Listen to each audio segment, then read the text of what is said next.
BNP আইনের শাসনে বিশ্বাস করে, মব ভায়োলেন্সে বিশ্বাস করে না বলে মন্তব্য করেছেন বিএনপি স্থায়ী কমিটির সদস্য ডাক্তার AZM জাহিদ হোসেন। দুপুরে সিলেটে তিনি এই কথা বলেন। তিনি আরও বলেন, যারা মব ভায়োলেন্সে অভ্যস্ত তাদেরকে চিহ্নিত করে শাস্তির আওতায় আনার দাবি জানান। যে কোনো সংকট মোকাবেলায় বিএনপি জনগণকে নিয়ে কাজ করবে বলে জানান জাহিদ হোসেন।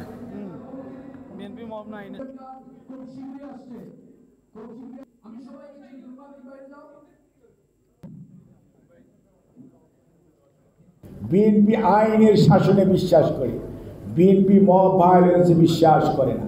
কাজেই যারা মব ভায়োলেন্স করতে অভ্যস্ত তারা এই সমস্ত ঘটিয়েছে এবং সেই সমস্ত লোকদেরকে গ্রেফতার করে আইনের শাসন প্রতিষ্ঠা করা